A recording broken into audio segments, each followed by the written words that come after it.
đâyសិស្សានុសិស្សទាំងអស់គ្នាអញ្ចឹងថ្ងៃបងមានលំហាត់សមីការ differential លំដាប់ទី2ដើម្បីធ្វើការម្ដោះស្រាយឬក៏បង្ហាញទៅដល់បងប្អូនទាំងអស់គ្នាអញ្ចឹងលំហាត់នេះវាបើថាស្រួលក៏បានពិបាកក៏បានបើសិនជាយើងមិនធ្លាប់ធ្វើគឺពិបាកបើសិនយើងរៀនហើយគឺស្រួលប៉ុន្តែវានៅមានល្បិចតិចតួចផងដែរអញ្ចឹងសមីការ differential លំដាប់ទី2នេះក៏អាចនឹងចេញប្រឡងបាក់ឌុបដែររាល់ដងវាស្តៀងទៅនឹងទេអញ្ចឹងដើម្បីកុំឲ្យពិបាកយើងធ្វើការដោះស្រាយតែម្ដងអញ្ចឹងយើងឃើញថាសមីការ differential របស់យើងនៅចំណុចកគេឲ្យយើងដោះស្រាយសមីការ differential អញ្ចឹងគេឲ្យយើងរកចម្លើយទៅនៃប្រកាសជាអញ្ចឹងតោះអញ្ចឹងដើម្បីដោះស្រាយសមីការនេះបានយើងត្រូវមានសមីការសម្គាល់ជាមុនសិនអញ្ចឹងតោះមកយើងមានសមីការដើមយើងសិនមក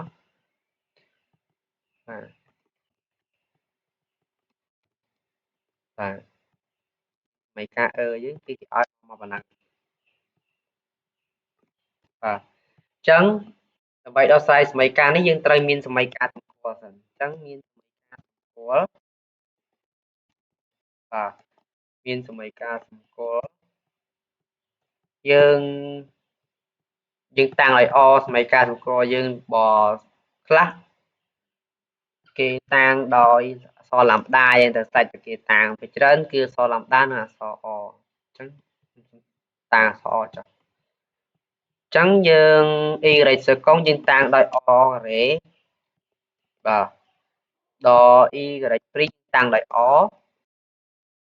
ដល់6អ៊ីការ៉េតែនេះយើងតាំងដោយដក6អូខេស្មើអញ្ចឹងវាជាសមីការ degree ទី2នេះអញ្ចឹងសមីការ degree ទី2ប្រកបណាស់យើងអាចដោះស្រាយតាមតាក៏បានឬមើលយើងចាប់ជាកតាក៏បានបើសិនជាយើងចាប់ជាកតាយើងចាប់ឥឡូវយើងចាប់នេះតា sorry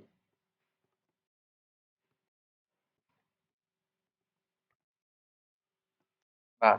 បើសិនជាយើងចាប់ជាកតាយើងចាប់អដកឲ្យអីមួយមកដកឲ្យ3ចុះកតាកន្លែងនេះយើងធ្វើម៉េចគុណអនឹងគុណម៉ាចេញជាអការ៉េអញ្ចឹងយើងគុណអទៅមកអបូកឲ្យប៉ុន្មានបូកឲ្យ2ហើយអ្វីបានបូក2ដោយសារតែ2យើងគុណមកដក3គុណនឹង2ឃើញដល់6ដើមវិញបាទ0ឥឡូវយើងសាកមើលយើងសាកគុណពលាដល់ដូចដើមមើលតើវាដូចអត់អញ្ចឹងអនេះយើងគុណចូលមកវាបាននេះគេអការ៉េអានេះអគុណឲ្យ2ទៀតវាបាន2អអញ្ចឹងដក 3អដក 3អបើសិនយើងបូក 2អទៀតវានៅសល់ដកអវិញមែនអត់អញ្ចឹងអានេះយើងមានអការ៉េទៀតអញ្ចឹងមួយទៀតដក3គុណឲ្យ2វាបានដក5 6អូខេអញ្ចឹងវាដូចដើមអញ្ចឹងយើងអាចទាញបានមកនេះយើងទាញបានមកបាទបានមកអញ្ចឹងយើងយក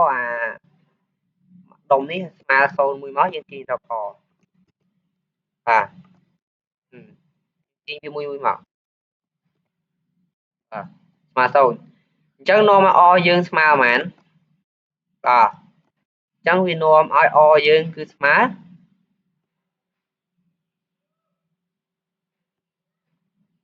នាំឲ្យយើងស្មើប៉ុន្មានបាទយើងសាកគិតមើលបាទនាំឲ្យអយើងគឺស្មើ3បោះទៅនោះមកដកបោះមកបូកមួយទៀតយើងឲ្យមកកន្សោមនេះស្មើ0ទៀតបាទអញ្ចឹងស្មើ0ទៀតមកហើយយើងឲ្យមកកន្សោមនោះបាទអញ្ចឹងយើងបោះ2ទៅនាំឲ្យអស្មើដក2បាទនាំឲ្យអស្មើដក2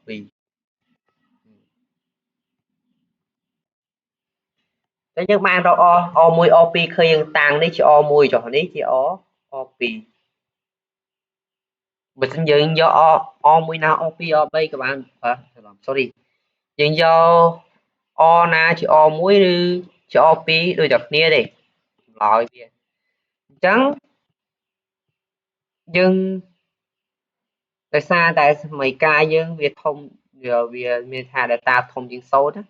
អញ្ចឹងចម្លើយទូទៅនៃសមីការយើងគឺយើងដឹងហើយប្រកាសជា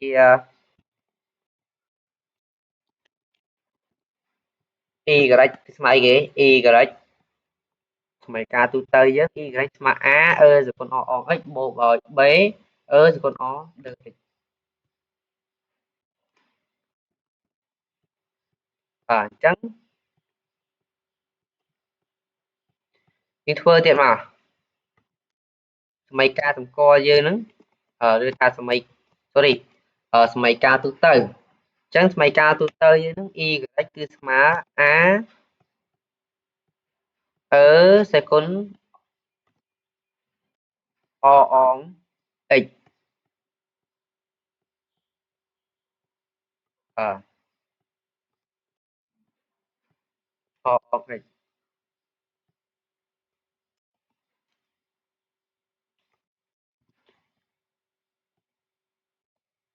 បាទតមកទៀតបូកឲ្យ b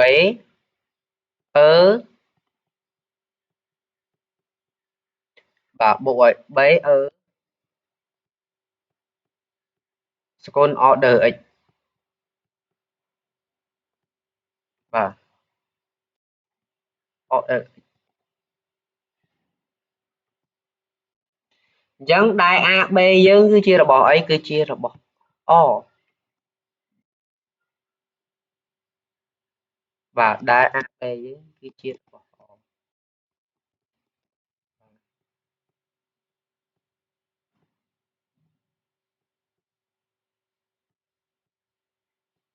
បាទអញ្ចឹងវាជារបស់អ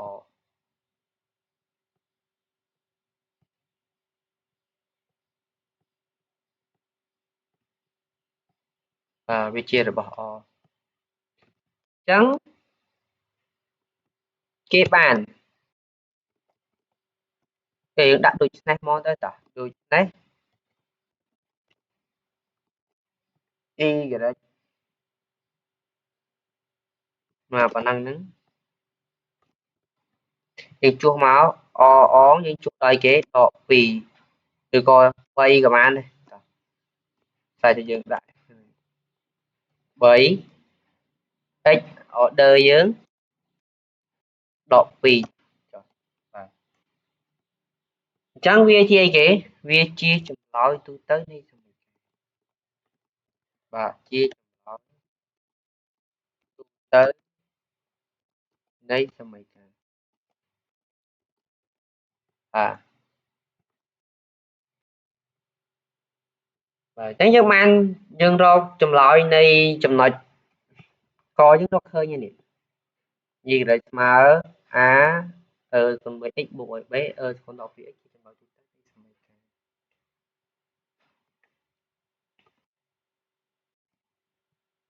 ចាតទៅឥឡូវយើងមើលចំណុចខចំណុចខហ្នឹងគេឲ្យគេឲ្យរកចម្លើយ s នៃ ដោយដឹងថាខ្សែកោងនៃ c មានបន្ទាត់ប៉ះត្រង់ a ដែលមានករណីមួយគឺ y បន្ទាត់ប៉ះយើងនៃ y ស្មើ 3x ដក2តោះអញ្ចឹងយើងអាចដោះស្រាយខ្លួនឯងបានទេអាលំហាត់នេះបើយើងមានដោះស្រាយយើងយល់យើងអាចដោះស្រាយបានអញ្ចឹងដើម្បីដោះស្រាយបានយើងមើលសិនគេនិយាយថាចេះដោយដឹងថាខ្សែកោងនៃ C មានបន្ទាត់ប្រាប់ទិសមានបន្ទាត់ប៉ះត្រង់ A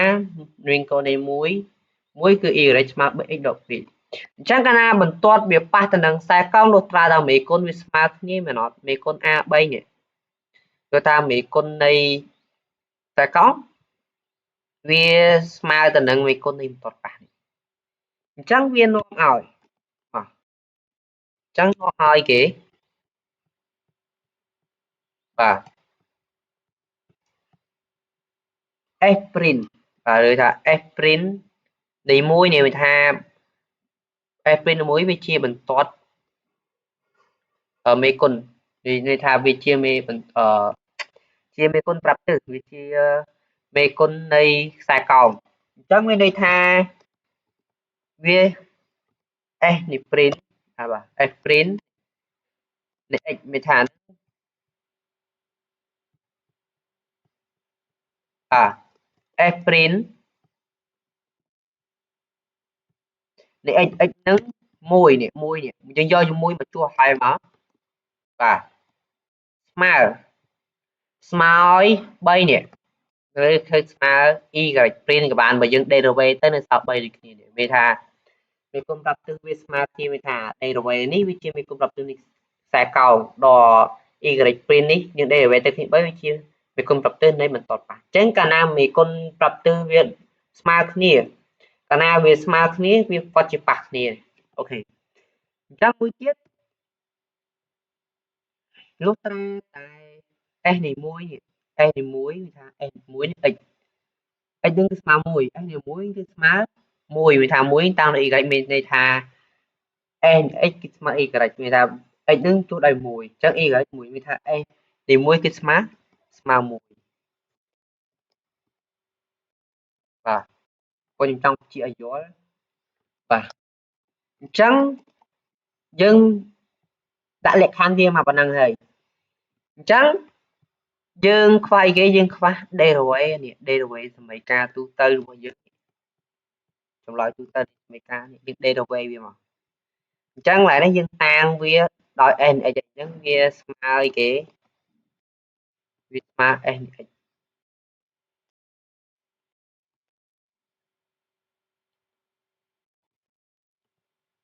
បាទអញ្ចឹងយើង derivate វាមកអញ្ចឹងនាំឲ្យបាទ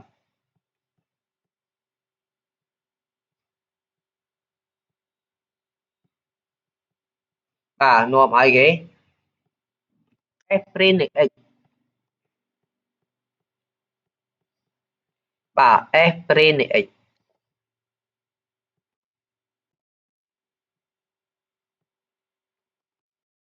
s print x គឺស្មើយើង derivate មកនេះអូខេនេះផ្លេចនេះអត់តចុះលេខទេមិន sorry ចឹងអានេះយើងមិន3មិញណា3អញ្ចឹងអានេះដក2បាទដក2ព្រោះនេះមិញយើងអត់តចុះចូលនេះឆ្លើយដូចនេះយើងបានយើងចុះតែយើងចុះហើយមកអញ្ចឹងយើង derivate មកសៃគុណអុយស្មើអុយព្រីនសគុណអុយអញ្ចឹងអុយព្រីនយើង3x derivate នៃ 3x គឺស្មើ3អញ្ចឹងវាបាន 3a ដោយសារ a វាជាមេគុណដែលយើងអត់ derivate វា 3a សគុណ 3x ទៅដែរបាទបូកឲ្យ derivate មកបាននេះគេបូកដក2ជំជាដក2វិញអញ្ចឹង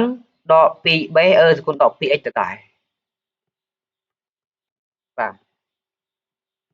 អូខេអញ្ចឹងយើង derivate រួចហើយបន្តមកទៀតយើងយកអានេះមកជួបវាមកនេះ s នេះមួយអញ្ចឹងយើងមានបាទមាន s ព្រីនេះមួយគឺស្មើ3បាទអញ្ចឹងសាក់មកមូលមកបាទសាក់មកមូលយើងយកអា s ព្រីនេះមួយនេះមកជួសកន្លែង s ព្រីនេះអីនេះបាទអញ្ចឹងយើងជួសមកយើងបាននេះគេ3 sorry 3a សគុណ3ទៅដែរបាទដកឲ្យប៉ុន្មានដកឲ្យ 2b 2b ស្វ័យគុណ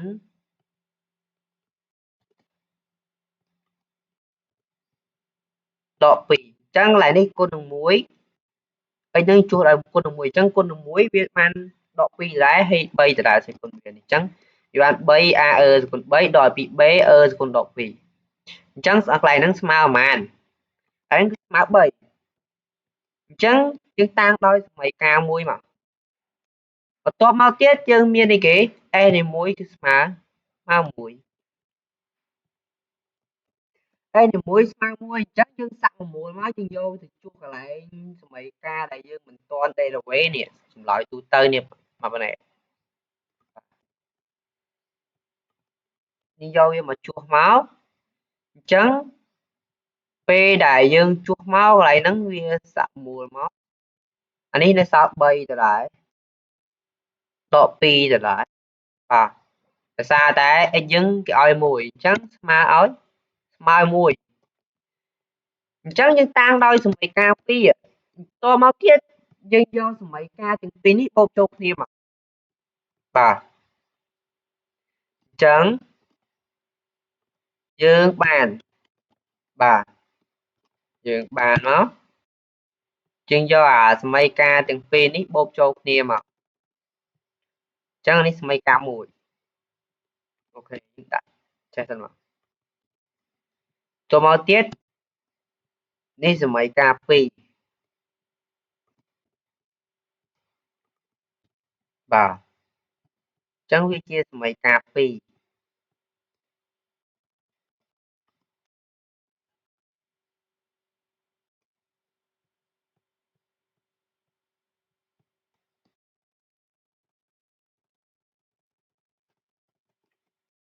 បាទអញ្ចឹងនេះជាសមីការ2បន្តមកទៀតយើងអានេះយើងចង់បាត់អានេះយើងចង់បាត់ b ចុះអញ្ចឹងយើងគុណថែមនឹង2មកអស់សងខាងអញ្ចឹងអានេះ2អានេះ2អានេះ2ដូចគ្នាតើវាមាន b គុណ1ដូចគ្នាអញ្ចឹងយើងអាចបំបត្តិ b បាននេះបាទយើងដាក់វាមកក្រោមមកកុំឲ្យងាយញ៉ៃអូខេអញ្ចឹងយើងអាចបំបត្តិ b បានហើយ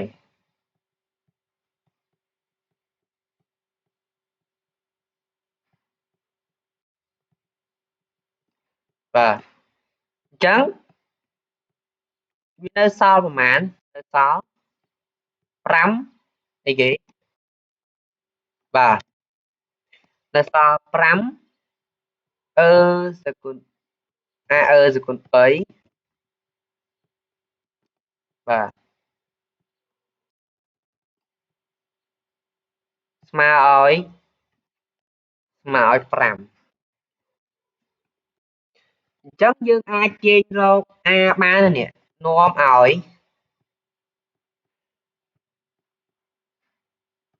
បាទ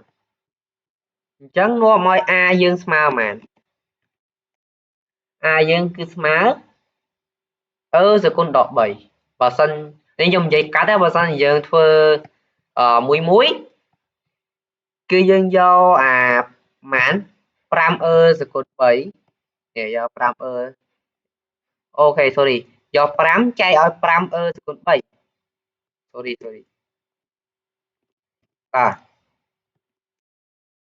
អញ្ចឹងបើយើងចែកទៅវាស្មើប៉ុន្មានវាស្មើ1នៅលើសគុណ3បើសិនយើងបោះឡើងលើទៅវាបានសគុណដក3អញ្ចឹងវាស្មើសគុណដក3អញ្ចឹង a យើងស្មើសគុណដក3អូខេអញ្ចឹងយើងរក a ឃើញអញ្ចឹងយើងអាចរក b ឃើញតែប៉ុណ្ណឹងអញ្ចឹងយើងតាមសមីការមួយយើងមក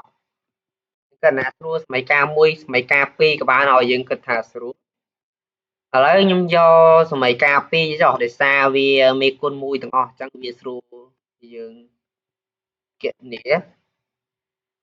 អញ្ចឹង a មិញយើងឃើញហើយអញ្ចឹងយើងជួសមកយើងជួស a ដោយសគុណដក3អញ្ចឹងកន្លែងនេះទៅជាអីគេសគុណដក3គុណឲ្យសគុណ3បាទនេះជាសមីការ2មែនអត់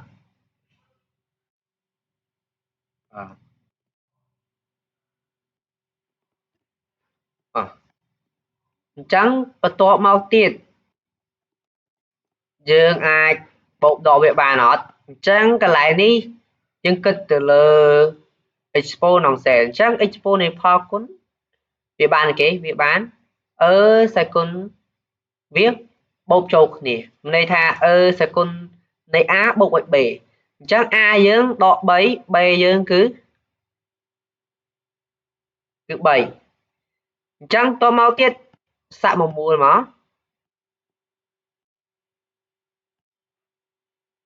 បាទសាក់មកមូលអញ្ចឹងអានេះវាឡើងសគុណដក 3 បូក 3 បាទដក 3 បូក 3 បាទអញ្ចឹងដក 3 បូក 3 អញ្ចឹងវាស្មើ0មែនអត់អញ្ចឹងដាក់សគុណ0ឲ្យវាមកបានយូរពេកបាទបូកឲ្យ b សគុណដក 2 បាទស្មើ1អញ្ចឹងយើងអាចទាញរក b បាននេះ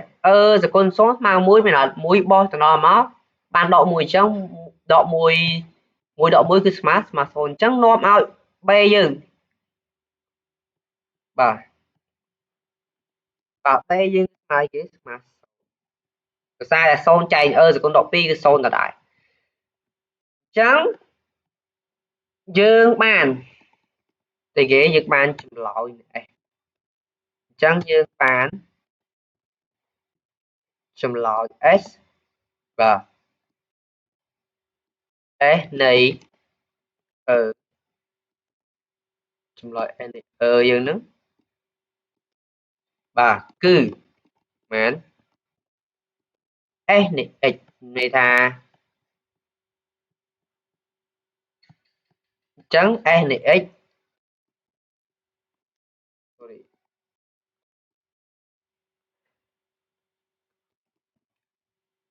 បាទស្មើយើងយកមកជួសមកនេះយើងយកជួសអាកន្លែងចម្លើយទូទៅនៃសមីការដែលយើងរកឃើញមិញហ្នឹង